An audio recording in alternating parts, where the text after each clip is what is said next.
This is what our community looks like. This is what it looks like when you tell every single person in our community that they belong. Earlier this week, I got to hear from our chief equity officer for the county. Her name is Shireen.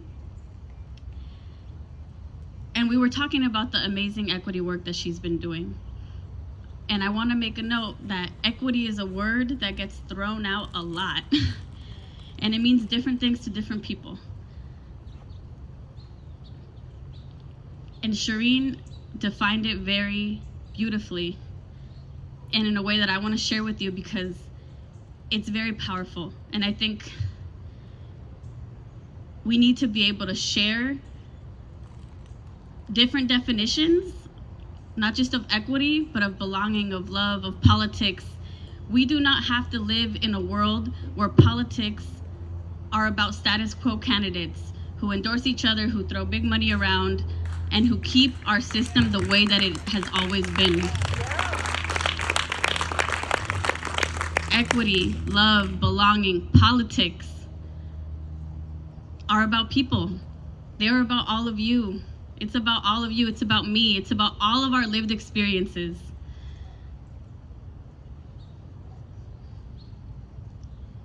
When I decided to run over a year ago, and let me tell you, this is a marathon, and I'm tired, and I'm not afraid to say that because it's okay to be tired. But this is what energizes me. This is what lifts me up. And this is what allows me to lift all of you up. Not just in politics, not just in policy, but in the real world, in your daily lives, and how you can show up as yourself and belong in every space as you are.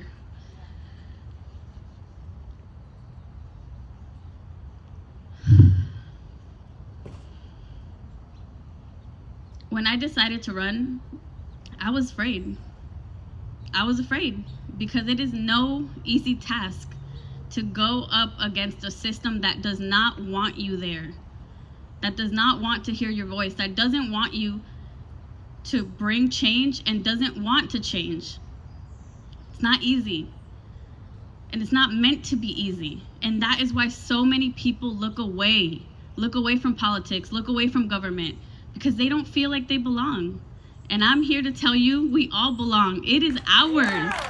That is our money. Those are our public dollars. It's our county.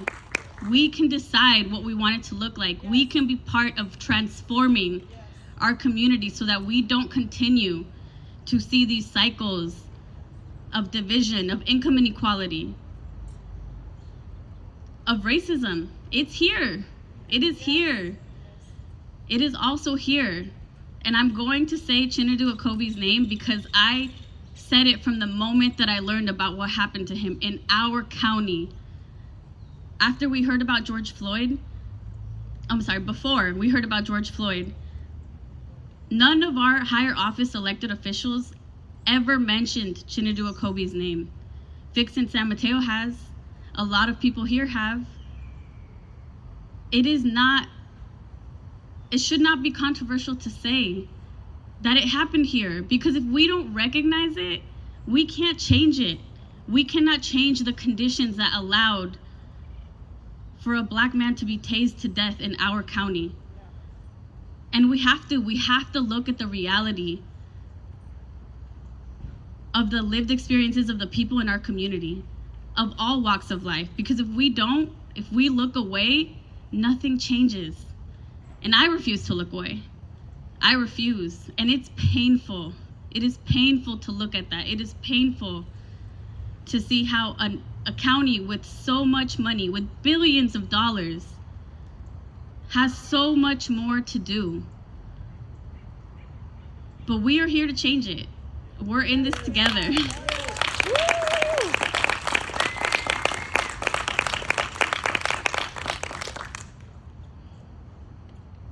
I remember the first time I publicly shared an article about Chinedu Akobe.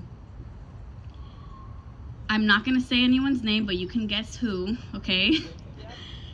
Felt like it was their right to scold me and tell me that I was an irresponsible elected official for sharing an article by NPR that was very objective and factual.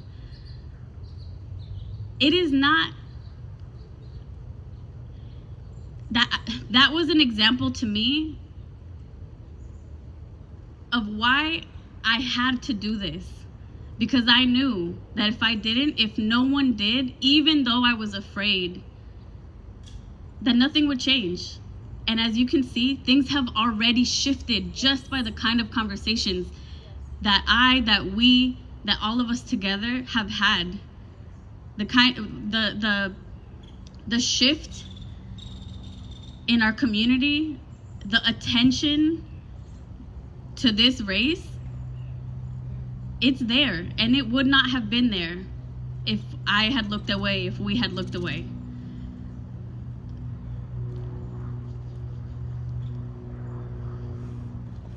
A couple of weeks before the primary election, my opponent was knocking doors in South San Francisco for another candidate because he did not believe in the power of my candidacy, in the power of all of us together, in the power of this message. He thought he had it in the bag. He was running for 3 years already, raised over $350,000. And we are less than 3% away from winning this. We are right there. And we're not gonna do it by spending hundreds of thousands of dollars. And honestly, in my perspective, sometimes wasting some of that. I grew up low income. I am still proud to say I have excellent credit, and my friend Daisy over there is helping me budget.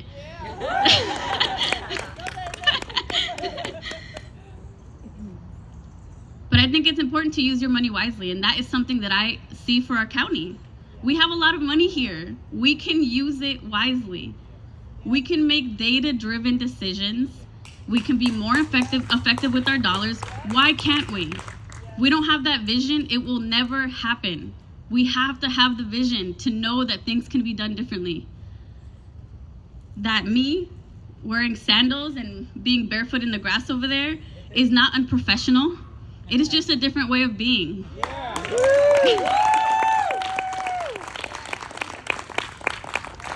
I've had this dress for years. I have never worn it in San Mateo County. Because I don't know, it was like this hesitation of like being judged or being, I don't know. This is my heritage right here. This is Guatemalan. And I'm proud. And the reason I wore it today is because I knew that I would be with my people.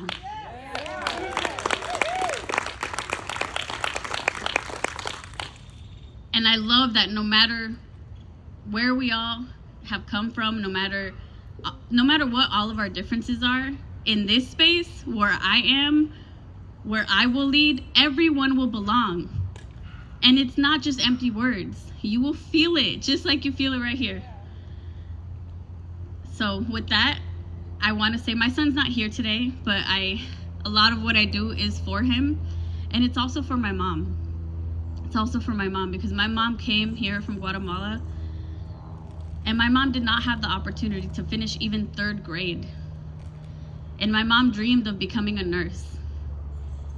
And my mom, when she learned that I was running in this election, she was afraid for me. She was scared. And she has valid reasons to feel that way. Because doing something like this, so out of the norm, so infuriating to a system that doesn't want to change, it comes with consequences. But it's okay. It's okay to look at those consequences and say, no matter what happens, I'm doing this because just by my candidacy, just by us being here together, we are creating change. This is what change looks like. It's not always glamorous. It's not always a huge fancy parade with, political signs. Sometimes it's grassroots. It's this is what it looks like. I had a forum earlier this week, and I'm going to close with this quote because actually, I'm gonna share two of my favorite quotes with you, and I'll end with those quotes. And I hope that you can sit with that, and that you walk away feeling like you belong, because to me you belong. This quote is by Audre Lorde, and I read it I think it was this week. Time is blurring for me, so it was this week. When I dare to be powerful, to use my strength in the vision of my service, then it becomes less and less important whether I am afraid. Now give me a second, because I'm looking. I don't have this other quote memorized, but it's one of my favorite ones, and I hope you'll love it. It's by Aboriginal activist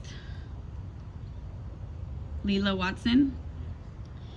If you have come to help me, you are wasting your time. But if you have come because your liberation is bound up with mine, then let us work together. Thank you so much.